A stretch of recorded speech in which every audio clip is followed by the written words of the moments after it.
Good afternoon, everybody, and welcome to our webinar. This series is by Rixxo, and we are a digital agency spawned from social media marketing and e-commerce backgrounds. And this year we're focusing on user-generated content in e-commerce stores. And of course, our platform of preference is Magento.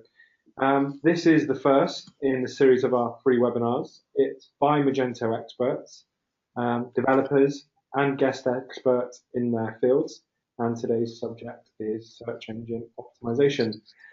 So we're going to be asking questions at the end around today's specialist subject, so please use the question box on the right hand side in your control panel, and feel free to raise your hands and we can message you and we can deal with any issues you may be having. When we get to the questions round, we'll pick up the questions and we'll invite people to join in, and we'll open up your mic and invite you to ask your questions in a more personal manner. So today's panelists, we have Corey Francis, who is Technical SEO Specialist at Liberty Marketing.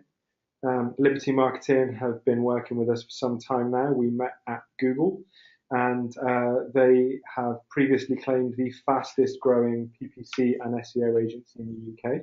Hello, Corey. Hello, sorry, just unmuting myself very quickly. Excellent. And we also have Harlick, who is a Magento solutions specialist and trainer for MageTraining here in the UK.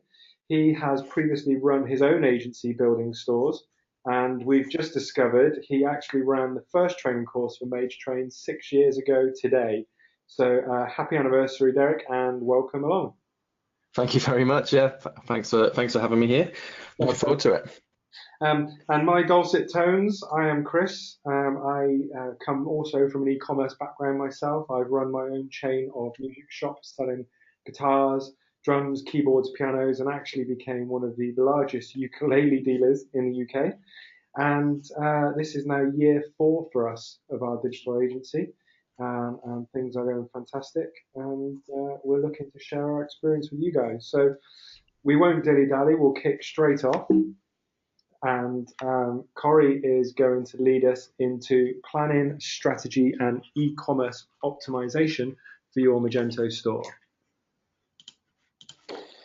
Hello, cool. So I'm going to talk about, as we just said there, planning strategy and the optimization of your e-commerce store. Now, let's wait for it to, doesn't seem to be moving. Bear with me. Okay, so 2 seconds. I don't appear to be able to make it move. On it, sorry. Sorry. Thank you.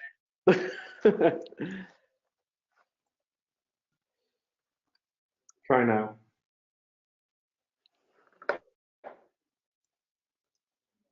Okay, I'm still struggling to do it, but we'll crack on anyway, and I'll try it again in a second. Okay, great. So basically, there's a few considerations when it comes to your e-commerce SEO strategy, and they're all really important, and you can't really do one without looking at the other. So you start off with looking at your keyword research and your keyword distribution. Now, these are the bread and butter of any kind of SEO strategy, specifically when it comes to e-commerce, because there's a lot of things that can go wrong if they're not quite right. So with keyword research, as you probably can guess from the title of it, you basically look at your pages and you look at the site and you look at what keywords you want to target on those specific pages. And basically you build yourself up a list, and then you move on to your distribution. Now, with the distribution, that's where it gets a slight bit more technical and a bit more can become quite confusing, because with distribution, the idea is that you have specific pages based for kind of specific keywords, and you can get some problems if you're trying to target multiple keywords across an entire site. Let's see if it works. Still not. There we go. Okay, great. So looking at the keyword research, you need to be able to check the relevance. Now, this is really, really important, because you don't want to be targeting a keyword to your page which isn't relevant to what you're trying to sell or trying to get across. So you've got to basically then think, well, is this right? So with the keyword research, you've got to look at the relevance, the category related or product related. Now, this is really important. If you're looking at category related, then you need to think about the category of a product. So say if you're selling shoes and you want the shoes product page, that to be the page to rank, then you have to optimize and look for keywords for that page rather than a particular shoe or trainer. There's another thing here is you can look at long tail keywords. Now, this is really important because the more long tail you get, almost the more niche you get. And with this, you can get some good results, but obviously with more niche becomes less search volume. But with that, there is also more search intent. So if someone is looking for, a more long tail phrase, then they're more likely to convert, and they're going to be further down the buying funnel if they're searching for, I don't know, Nike SB Janowskis. They already know exactly what they're after. Whereas if they just search Nike trainers, they're further up the funnel. So it's sometimes really lucrative to go after these more long tail keywords, which then leads to the distribution side of it a bit more. Obviously, we're talking about relevance, and you'll hear me say that a lot because that is kind of where we, that's the bread and butter of any SEO campaign. If you're looking at category pages, you need to be distributing the keywords there. If you've got product pages, you don't want them to cause something called cannibalisation, which is something I'll come on to in a minute. But basically, if you have, if you're targeting, for example, the key term skates trainers to 2 or 3 pages, Google's not going to know which one of these pages to rank. So that causes something called cannibalisation, which means you need to know immediately where you're going to be kind of wanting to distribute these keywords to. So it's a really, really important fact. Okay, let's see if we can move on. Okay, great. So then that leads on to URL structure and the hierarchy of URLs. We've gone a bit further here. Okay, cool. So basically with these, this is really important. This is fed from your keyword research and your distribution again. So it's really important to look at URL structure and the categories from a top level kind of point of view. And URLs that are optimized with keywords will always do really, really well. This is like the low hanging fruit when you've got your really highly optimized URLs along with optimized meta descriptions and title tags and H1s using the keywords that you found in your research and your distribution phase. This is the bread and butter of any SEO kind of campaign. So it's just really important to keep this in mind. And on top of that is your page content and your internal linking with your keywords. Now, internal linking is quite literally when you see a link from a product in a menu or from a top nav menu bar. That is internal linking. So normally your internal linking is consisting of quite a lot of keywords. And obviously, if you keep your keywords relevant to the page and the content, you're already going to be winning at this the kind of e-commerce SEO battle. You're already optimizing your pages to a really, really, really good point. But it's really important that with the page level stuff that you're able to optimize the meta descriptions, title tags, and H1s. Now, I know Google before said they don't look at meta descriptions that much, but they definitely do, and it is a big factor. Along with your H1s, making those really relevant is key to optimizing these pages. And that also leads on to canonicalisation. Now, canonicalisation, if you're not sure, it is basically the original page. So if you've got, I'll talk about pagination real quickly. If you've got products that are listed over 4 or 5 pages, Google will crawl that, and it will basically see the same 4 or 5 H1s, meta description, and title tags over and over again. And basically, what canonicalisation lets you do is tell Google, right, so page 1 is the original page. Don't reference any of these other pages, so it's not like a duplicate content issue. So that's something really important to do when you're creating your pages and when you're doing pagination and things like that. It can also be done cross-domain, but that's not necessarily that important unless you are, got your products on multiple sites. Quickly move on. So pagination and cannibalisation. Now this is, as I just kind of explained pagination to you, basically for the product listing pages, and obviously it can be used elsewhere as well and cross-domain, but cross-domain isn't used so much these days. So cannibalisation is the term I referred to earlier on when you do your keyword research and your keyword distribution. Basically, if you're targeting the same keyword to more than one page, Google's not going to know which page to rank, which is why it's really important to know, depending on your site, depends on how you want to approach this. So if you've got lots and lots of products that sit in categories, then you want your category page to rank from an SEO point of view. If you have one product and it's maybe software as a service, depending on what it is, you might just want that software page to rank, and you don't need to have categories. So how do you stop it? Like I said, it's basically not targeting the same keyword across multiple pages.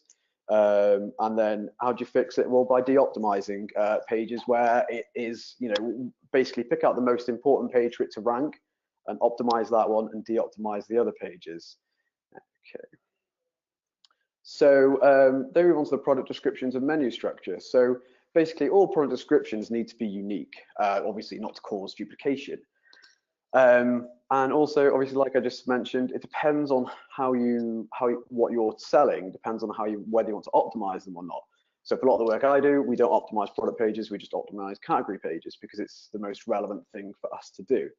And then, yeah, using the same product descriptions over multiple sites or pages, not best practice. So, try to avoid doing it. And obviously, you can use the canonical tags to hopefully kind of get around this little issue.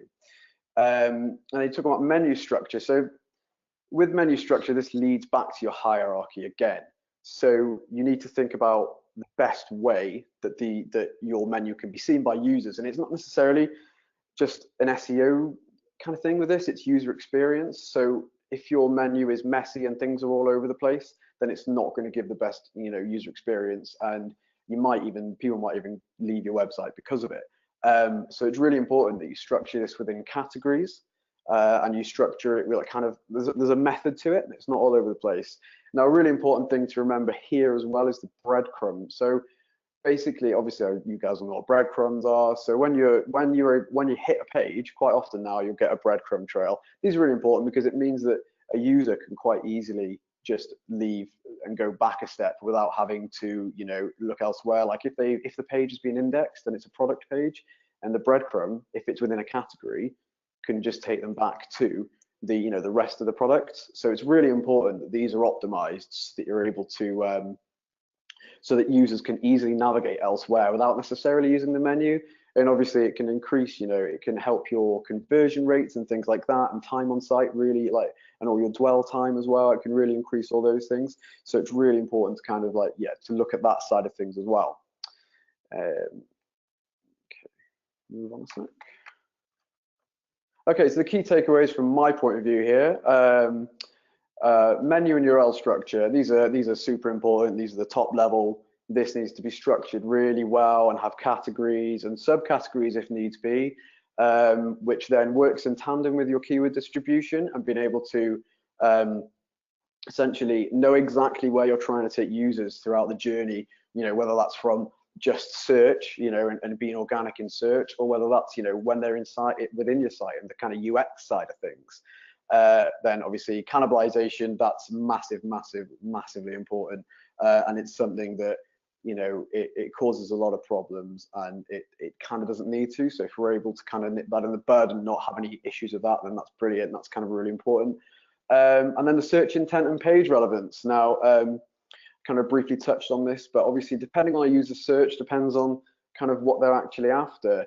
So making a category page rank over a particular product page is definitely the way to go, and vice versa, depending on what you're kind of what you're selling and what you're trying to get out of it. And obviously page relevance as well. The content within a page has got to be from a metadata point of view with your title tags, H1s, but across also your just the general page content needs to be really relevant, and it all needs to be structured really well, concentrating and focusing on those keywords, not kind of focusing on a bunch of different ones, which may cause it to cannibalize. Cool, great. Well, I think that's me done. Amazing, thank you, Corey. That's really interesting that you say to optimize the category a lot more and not to focus so much on the product pages, because yeah, I mean obviously it depends from industry to industry, but from you get a lot more out of optimizing a product page if you're working for, I don't know, a brand that does loads of different types of trainers or something, you've got more, it's better to optimize for that category rather than a single product. Yeah, I think sometimes us store owners get a little bit hung up on optimizing products, or maybe you don't get round to it because it's so daunting when you have several thousand products and you think, wow, how am I going to Yeah, optimize exactly. 20 different brands of jeans, for example? And, Exactly. if we put all that effort just onto the category of jeans, rank for just the term jeans, and then let people peruse that area, as it were, themselves. That's great. And yeah, well, I'm pretty sure that there'll be some questions popping up around de-optimizing towards the end. Okay, brilliant. I might even chuck one or two in myself because that's very interesting. So thank you for bringing that up. Okay. Excellent. Well, these are all really great tips from Corey there on where to start and what to look at. But as a Magento store owner, we're all faced with this orange and grey and blue dashboard every day of our lives. And you know, a lot of these features can be actually handled inside the dashboard without spending too much time and effort on expensive plugins or other people to come in and do complex theme development. So Deryck's going to take us through some of the features that are available within the core. When you install Magento, it's actually there ready for you. And how can we use those features to execute the strategy that Corey's laid down? So I will hand over to Deryck, who will guide us through. Great, thanks, Chris. Okay, so that was really interesting what Corey was going through there. So what we were looking at there was kind of like, if you like, the you know, this is what you should be doing, the theory, and what I'm going to go through here is very, very much the practical of this is how you could go about doing that. There may be, just really interestingly, the category stuff. I'm actually looking at products here, so I might have to have a rethink about how we go about doing that. But I think it's still it's incredibly relevant stuff. So let's have a look at what we're going to go through. So let me just start off. Right, so implementing the SEO basics within Magento. So what I'm going to be looking at here really is we're going to start off by looking at low-hanging fruit. I'm quite a strong believer in the fact that really as a merchandiser, as someone who is running a store, it almost should be in your DNA when you're looking at products and when you're building your store up, that you are thinking about the SEO as well. So I'm going to show you, you know, the elements within there which should become your bread and butter day to day. This is how we put our product information in. So in particular, we'll be looking at the product setup. And then we're going to go and have a look at the if you like, the less obvious adjustments. And what we're looking at here is things like, you know, quite simply the image names that we use for our products. You know, what are the image names that we're uploading there, and also things like the alt text for the image. So again, it's quite basic stuff, but you know, from a practical point of view, you know, just doing this on a day-to-day basis will hopefully really have a positive effect on your search rankings. And then I'm going to finish off, and I'm just going to go through a couple of Magento settings that to be aware of, and to maybe have a play with. So let's start off with the low-hanging fruit then. So the things we're looking at here are the product name. So one of the things Corey was talking about was how important the H1 title is, and interestingly, the product name lends itself to by default to the H1 title, but also by default, when we enter a product into our Magento system, by default it becomes the H1 tag, as I just mentioned. It becomes the URL for that particular product. It becomes the title tag for the product, and it also becomes the default alt text for all the images that go with that product. Now, we can actually override all of the above. It's just worth bearing in mind that if we don't override it, then that's what we're going to end up with, and I'll show you that in a moment. Okay, we've also got to consider our product description. So again, you know, having unique descriptions, as Corey was mentioning, and also something as well that I think, and again, I'm not sure. Again, I'm not sure how much the search engines look at the meta description. I have a view on the meta description, which is looking at the meta description as kind of like a mini advert for your page, because quite often the meta description will be what is displayed underneath the product name in the search engine results, or the title in the search engine results. So we'll have a look at all these elements. Right. So I'm just going to show you here let me just get my It's on. So this is a typical product page. Now I'm actually, for this example, I'm using Magento 2. So you'll see some screenshots that are going to come up which are for Magento 2. All of the stuff I'm showing here is available in Magento 1 as well. So it may be laid out differently, but it'll all be there for you. So first off, the name of the product, which goes into the H1 tag. So this is the name of the product here. So where we've got MageTraining Power Pack. That's our product name, and that's been placed into a H1 tag, and that's Magento's done that for us out of the box installation. It's done that for us. But what it's also done as well is it's created a title tag up here. So you can see that in the tab of the browser. That title tag will also be the name of the link in the search engine results. So this page gets spidered and appears in our Google rankings. This will be the actual the title of that link. So it's worth kind of like making sure that that's a good solid title that is clickable, that really has that relevance, that means that someone's going to click through on that link. We've also got the URL, and this is the URL here. So you can see there we've got MageTraining-powerpack.html. So it's auto-generated that URL for the page. And what you can't see here is if I hovered over that image, or if I saw the source code of the image, there's something called the alt text, the alternative text for the image. And that would also be MageTraining Power Pack. So if we just put the name of the product in and do nothing else, that's what will happen. So let's just go on to the next slide. So let me just show you where all this stuff is defined. So this is the back end. Like I say, maybe you're more familiar with Magento 1 than Magento 2, but this is what a product looks like in Magento 2. So we've got all the settings here. The main thing that I'm looking at here, though, is the name of the product. So that's where I'm defining what the default for all of those are. Right, so let's go on to the next screen.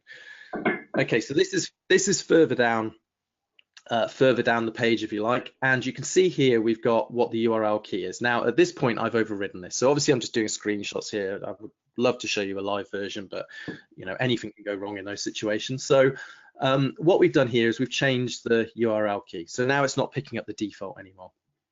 And then we come down to the meta title.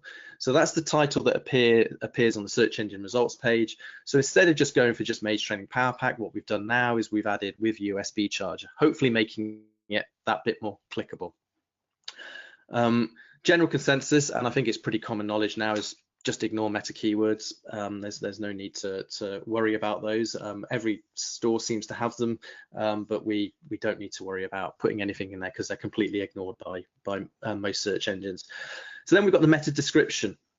So what I've done here is I've kind of put a mini advert into that meta description. This is how I tend to operate with this, and the reason for that is because that is quite often the paragraph that will appear under the link within the search engine results. So again, rather than looking at it as purely about getting keywords in there, I'm looking at it as something to try and increase my click-through rate on that advert.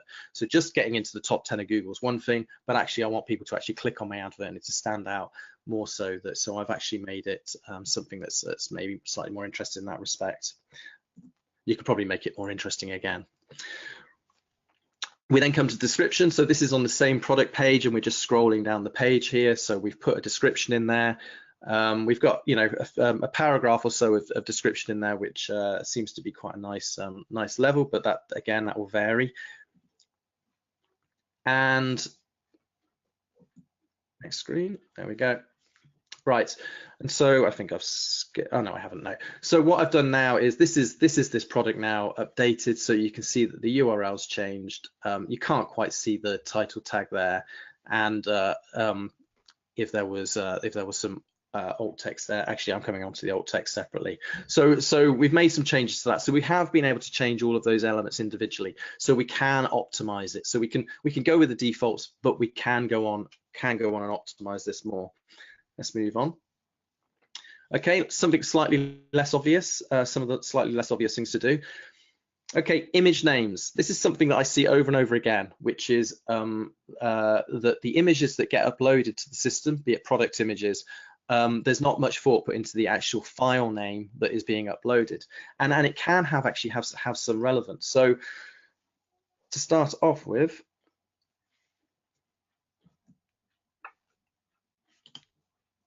there we go. So put in some meaningful. So when you create your JPEG files, you go into Photoshop or whatever product you use, and you create the files. When you save them, give them meaningful names. Okay, so try and avoid things like, you know, this standard letters and numbers, you know, that'd be a digital camera kind of file name. So try and avoid that, and maybe go to something more like that. Okay, again, you're kind of like you're reaffirming the name of the product, and these things, all these little things added together can improve on the SEO juice, if you like. And also the image alt text.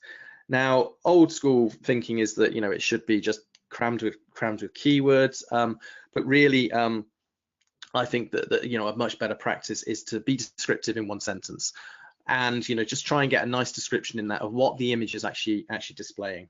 Okay, so let's have a look at that. So this is the image tab of a product in Magento 2, and you can see here this particular product's got, well, it's got 3 images and 1 video. We won't talk about video for now, but it's got 3 images and 1 video. So there's the main image, which is the base image, and we've got a small image of thumbnail and so on. And you can see these have got descriptions alongside them. If I clicked into one of those images, which is what effectively this is doing, so there's our image there. And what we've done with the alt text is we've put a nice kind of little description in there. That benefits in lots of ways. One at least is for you know, actually screen readers, people with visual impairments. This description is going to give them a helping hand on that, and that's actually a positive matrix for certainly some of the search engine algorithms. Okay, so let's just have a look finally then at some settings that we could be having a look at. Okay, so check that you have your canonical links turned on. And again, Corey was talking about the importance of canonical links, and, you know, this is the original page. There's a very simple setting that is turned off by default within your Magento store. So I'll show you where that is in a moment, but, you know, check that you have that turned on. Obviously check that it's okay to turn it on. There may be a reason you have it turned off, but I'm sure in most cases it's perfectly relevant to have it turned on. We've then got Google Sitemaps as well. And Google Sitemaps generates something called an XML file that you then submit to Google through Webmaster Tools or through Google Console.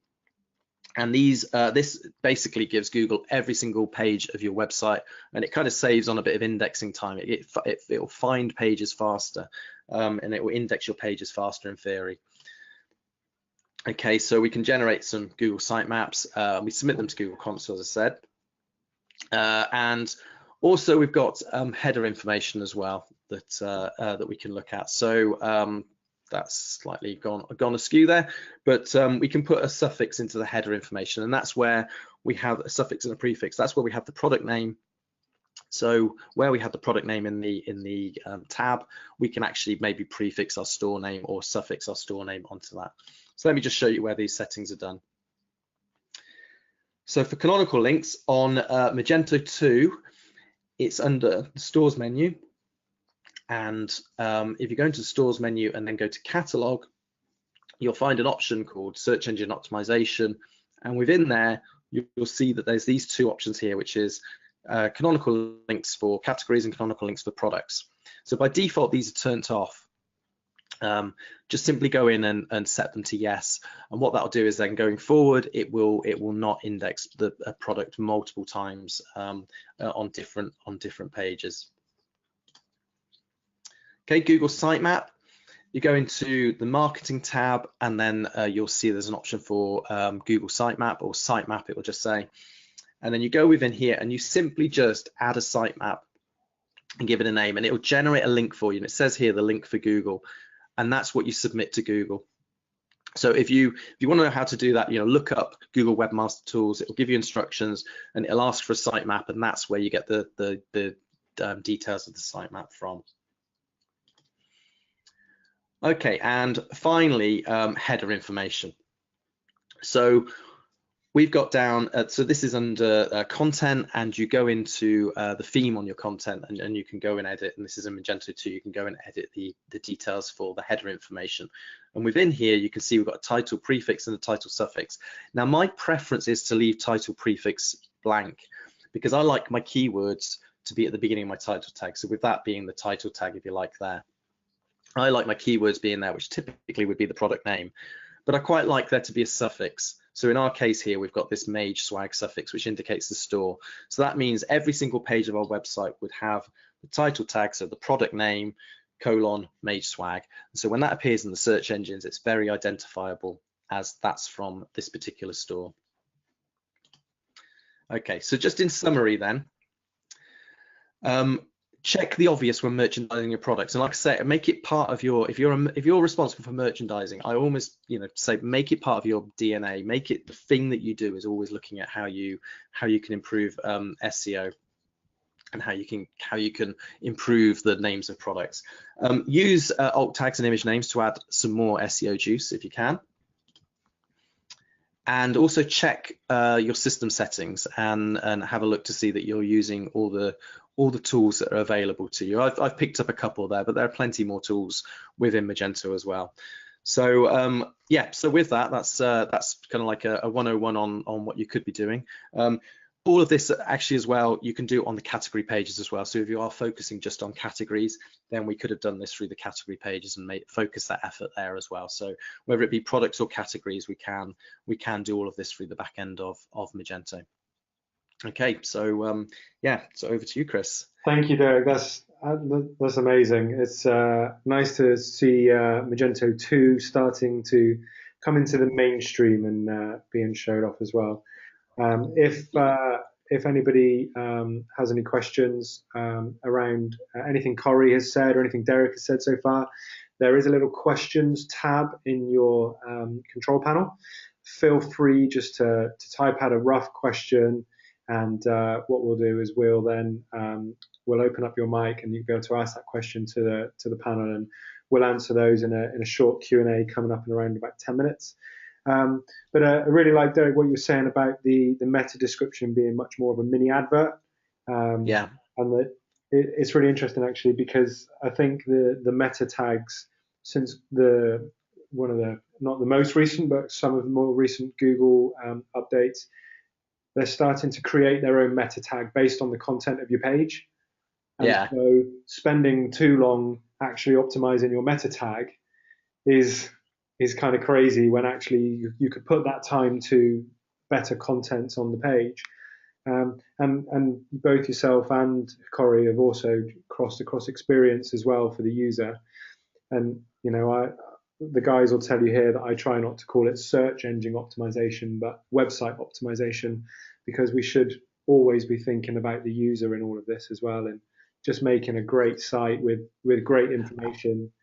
I think that's really key, is that actually the best optimization is doing what is best for the user, because that at the end of the day should then filter through to what is what is then a good site. And actually Google is more and more now looking for user experience as opposed to just what keywords have you got on your page. Yeah, that's how Google ranks websites these days. It just wants to know that everything is relevant to the user. If that's how it puts certain websites end up in the top 10, because they've got super relevant and pages that users engage with really well, which is what they want, which is why that kind of happens. So yeah, well, that's what I mean.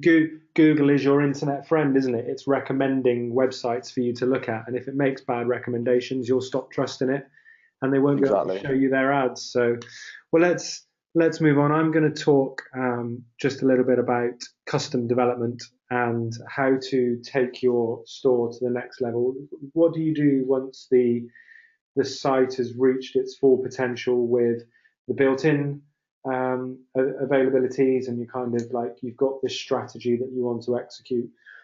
And what I wanted to touch on before we talk about which extensions and how is which is better. Is it better to buy a plugin from Magento Connect, or is it better to have your extensions built custom for you?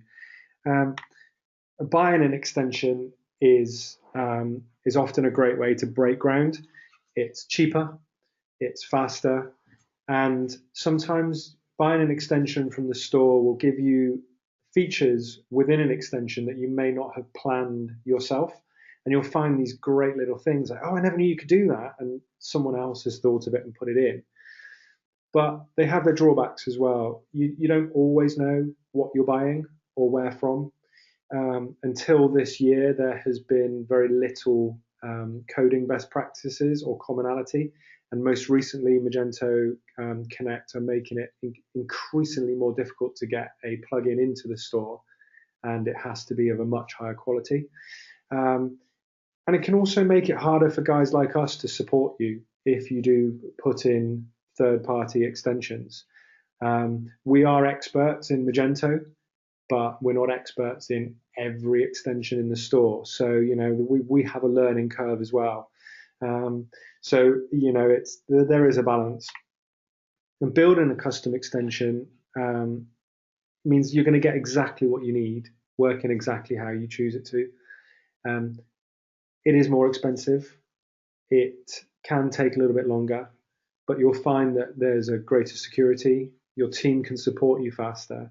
And also you have ownership of the IP, or it's much easier to acquire, which is a big topic of conversation at the moment. I think the biggest con for building extensions is there is a bigger learning curve, and you may miss things that you haven't thought of that you want, and then they'll need to be put in there. But these are the two ways to upgrade your store, and any other option we shouldn't be looking at. Don't just go and download things from anywhere and install them. It's dangerous. About 6 years ago, I lost one of my stores because I thought I knew better, and it's an expensive mistake to make, and we wouldn't wish it upon anybody else. So, extending Magento for advanced SEO. This extension for me, Fuman Analytics, is one that should go into pretty much every store by default. It's one of the best analytics extensions there are. It puts everything you need in, including your Google Tag Manager container. It gives you the option to put multiple tracking codes, and it can also help with your remarketing tags. Now, if you're going to start spending money on SEO, we want to make sure it's going to work. And the first thing to look at there is your analytics and making sure you can check it. CMS Revisions is a really great plugin, and it's not technically an SEO extension. What it is revision control for non-enterprise stores. Now, a couple of the people on here today may have enterprise version, in which case you're going to have revision control by default, but within the community edition, this isn't there. And revision control is great. One, if you're giving your SEO agency access to make changes, you can track that. But secondly, it's a very simple way of doing A/B testing. You can write a version of the page, and you can then just roll back to a previous revision and flick between maybe 3 or 4 different versions of the copy over a period of time to test which is working the best. I would recommend, I think it costs about, I don't know, $75, something like this, as an extension. Well worth having a look at and seeing if that suits your tactics. And this is also a favorite of mine. You know, once you've run out of optimizing your category pages, where are you going to go from there? And for most people, it's the blog, but it's also going to be other pages, interest-related pages, events pages, and they can be difficult to make in Magento. You know, the page function is limited with the WYSIWYG, and FishPig brings some great benefits. You can actually use it to make normal pages within the WordPress dashboard for your site, which is great for users. Marketing managers love this ability. And it will also integrate your blog with your products. So with this extension, you can show your related products inside related blog articles, which gives you lots more internal links. It increases conversion. It drives people from your blog landing pages straight to the products of interest. And it definitely makes a difference. You can also have Yoast. If you're familiar with WordPress, you'll know about the Yoast SEO extension, and you can then start to use that through your pages and your blog within your Magento store. And that brings a whole other suite of keyword tools and tips and optimization. So very, very worthwhile investment in getting in Fishpig. And we haven't touched on any site speed yet, but with the user in mind, we want to make conversion better. We want people to enjoy shopping on your site, because then they will tell other people, more people will come to the site, the search engines will rank you higher, and increasing the speed of your site in Magento used to be really difficult until somebody created a patch for Redis caching. We have recently, with a pet food company, increased their site speed by 900%, getting their product page load down to a fraction of a second. And we've seen their conversion rate increase, especially on mobile, because of this. The speed at which it delivers the pages and the reduced size means that mobile shoppers are much more likely to convert. And you don't have to go to this extent, you don't have to go to Redis, but consider the size of images that you're uploading. Make sure that they're not too big, make sure that they are exactly the size you need. If you're having them produced in Photoshop, make sure they're saved for web and not just exported as a JPEG, because there's a different compression level there. And consider your hosting as well. It's definitely worth spending just a little bit more on your hosting and having a little bit more RAM, a little bit more processing power, even SSD hard drives. The speed increase will make shopping and your SEO results increase. So I've kind of sped through a few of those there because we're getting close to the end of the session. Are there any questions from people that they'd like to ask around this? Has anybody got any comments that they want to add? Even the panelists, if there's something that you like to ask each other, we can just dip in and talk over things whilst the guests are typing their questions away. Just having a look and waiting for things to come in.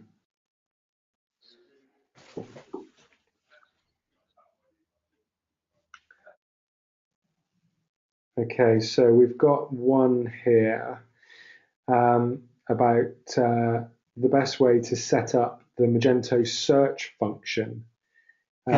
This may be one for you, Deryck, because search, you know, obviously the much loved if it's the quick search, the much loved and adored inbuilt quick search. Yes. Yeah. So yeah, okay, so one of the issues that quite often comes up with the quick search is that it produces erroneous results. So you'll find that you know, you'll do a search, and so I'll give you an example actually of a company recently that we were involved in, who sold furniture, and they sold lamps and tables. And one of the problems they were having was someone going into the search, and they were doing a search for tables, and up came a load of lamps, which is obviously completely irrelevant. So the way that search actually works is it will search through attributes of the products that we've said are searchable, and typically they're things like the product name, the product description, and it might be a few attributes like the color and the SKU and that kind of stuff. The problem in this particular case with the lamps appearing under a search for table was that the product description was one of the attributes that was being searched, and what was happening was someone was typing in table. The description of a lamp had part of the description was these lamps are stable, and so it was finding the word table in there and bringing up the search. So the first part is you know, look at the attributes that are being searched on. I don't think description, particularly if you're going to do nice waxing lyrical descriptions, as you should do, I don't think that should be a searchable field, because that's where you're going to start seeing all your kind of funny results, if you like. What I would say is that it probably is a good idea to have a look at some extensions. So, you know, have a look at either extensions that enhance that search functionality. So if you go onto Magento Connect, there'll be a whole raft of them there, or look at external providers that link into Magento. So Clevo, SLI.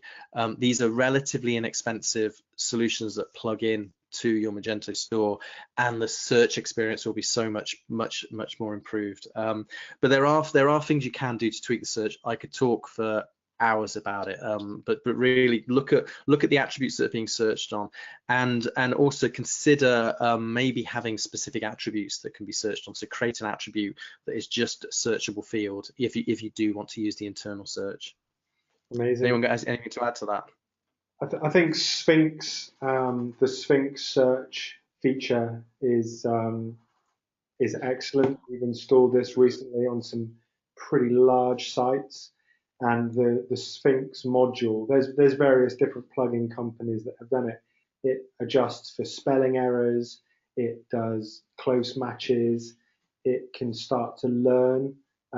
It's kind of like having your own search engine within inside the site. Really powerful search, and it works with a lot of the preview modules as well. But that Clevo one you mentioned as well is really good as well. I like that one. Mm-hmm. Mm-hmm. Excellent. So I'm going to bring Paddy onto the line. He has a question around URL structures and achieving a shorter structure. So maybe this one is for Corey and Deryck combined. So let's just Okay, great. Hi, Paddy. Not sure his. Paddy. We're not hearing anything. So I have his question here. Paddy is wondering, is it possible to achieve a shorter URL structure at category level? For example, instead of example.com shoes, men's shoes, would it be possible to achieve example.com/men's shoes? Yeah, I mean, there's more than possible. It depends on kind of what stock you're selling and how much there is, like whether you need to. I mean, to be fair, with it being in a shoes/men's shoes, I'd say that's a perfectly optimized URL, in my opinion. That would be perfect for me. But you know, if you wanted to just go for men's shoes, then that's fine. Obviously, you could do the same then for women's shoes. But in my personal opinion, doing shoes/men's shoes is quite a well optimized URL, especially when you're there, because obviously that'll be a category level page anyway. So obviously, the further down the URL structure you go, obviously, as Google considers it slightly less relevant. But obviously, you've got the URL structure to back it up. So if you go in shoes, you've got a page dedicated to male, female shoes with some good content on it. And then you've got men's shoes with men's shoes content. So although yes, you can make it shorter, I'm not sure whether there would necessarily be a need to. I hope that answers the question. Yeah, that's great. I think you've got two-tier opportunity there, haven't you, to keep those keywords high. It is possible, isn't it, Deryck, within the configuration to create those redirects, though? Yeah, and there is actually a setting as well. I'm just double checking where it is at the moment. There is a setting as well where you can actually have the navigation so that you don't have the structure there. So it just takes the bottom level of the navigation, and that is the / whatever it is. So there is a setting in there. I'm not sure I'll find it in the few moments I've got here, but it is. Let me just have a quick look at my catalog. Talk amongst yourselves while I'm finding it. Well, we've got one other question in here from Marie, who's asking, is it still okay to use Magento 1?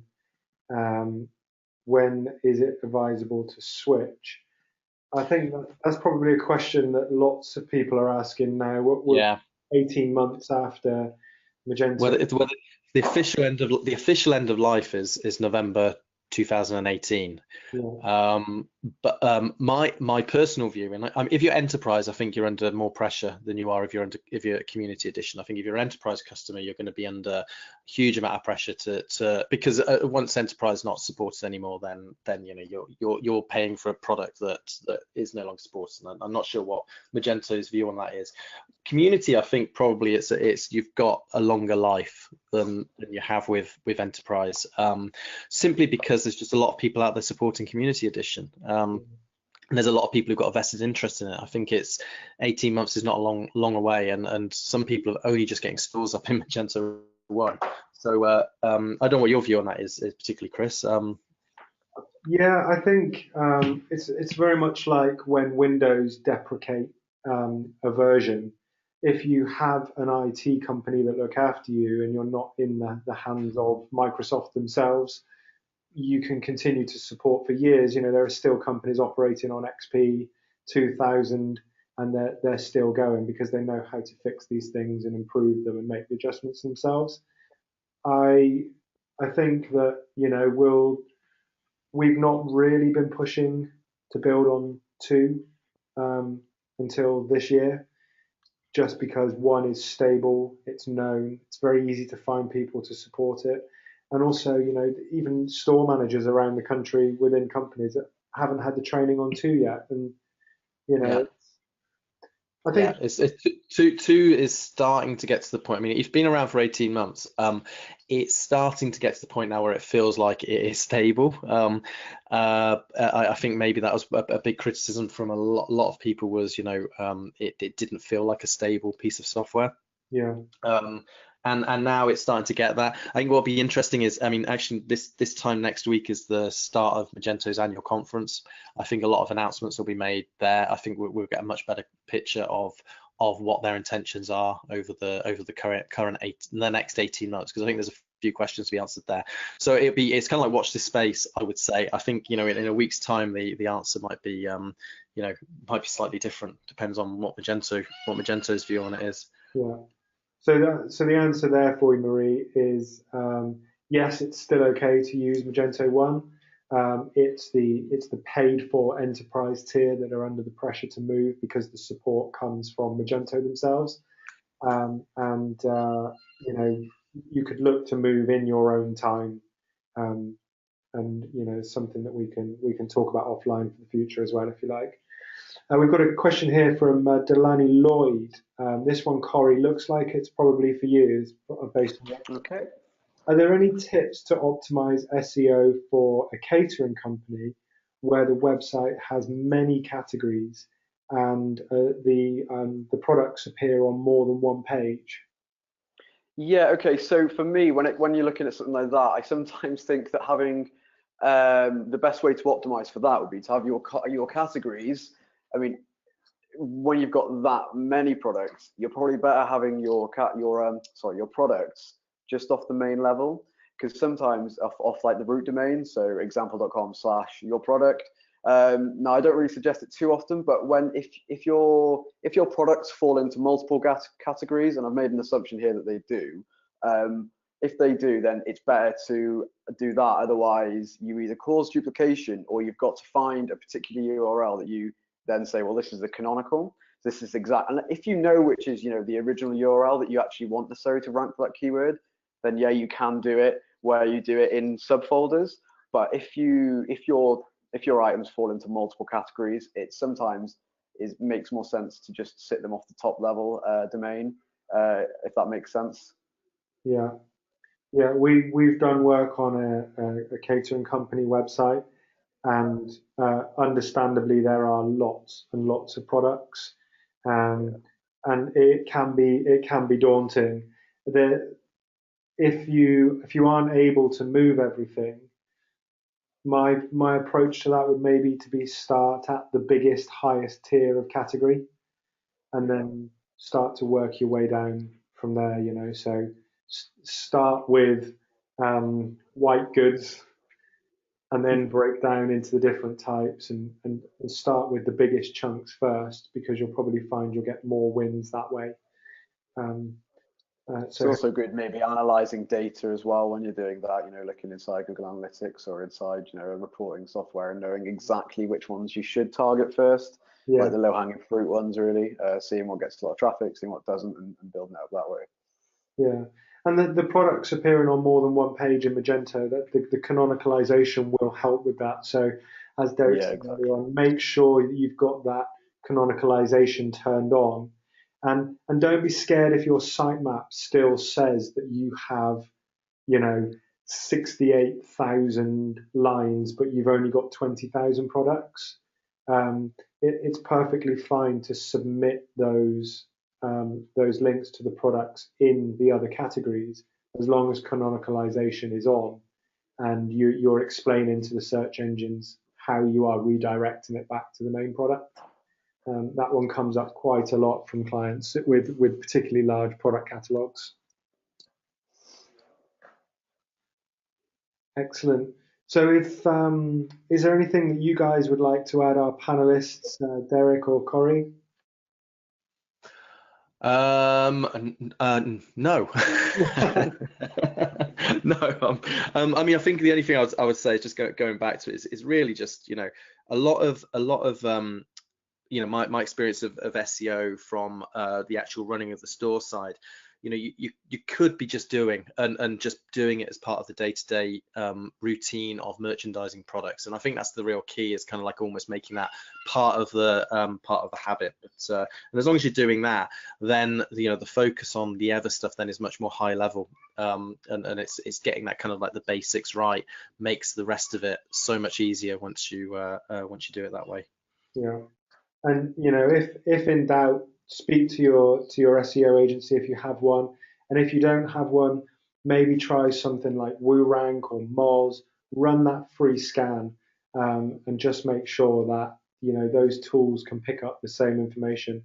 They're a start, and with something like a free Moz report, the Magento core tools, and a few of the extensions from the store, you can make a big difference in the user experience and also your SEO rankings.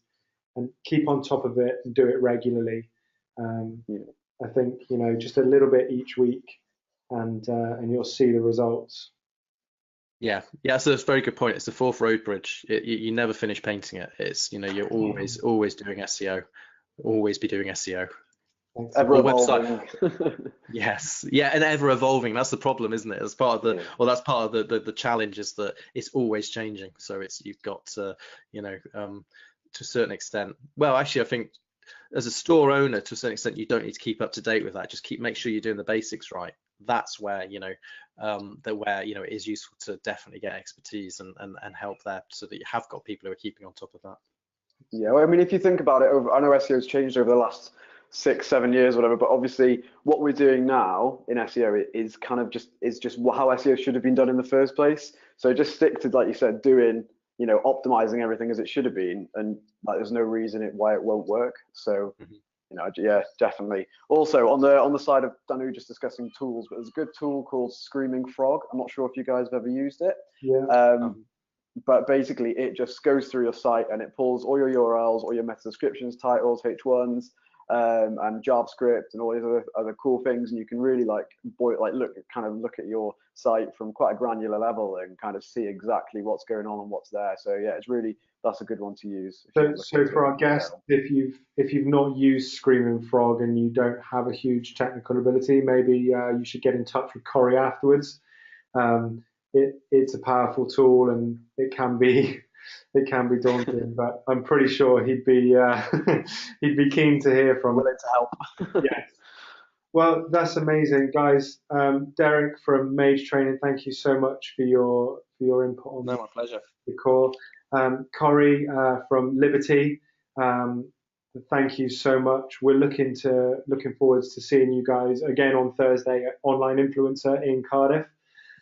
So we're looking forward to seeing you there.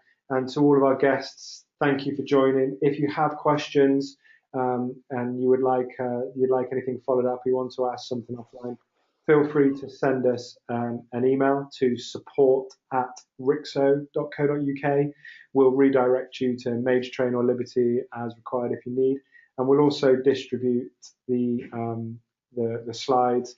And we've also got some handouts from each of our panelists with some of their amazing stats and opportunities as well. So thank you very much to everybody, and enjoy your weeks. We look forward to seeing you at our next webinar, which will be around June. And we will pop out a poll shortly to see what topic you would like us to discuss.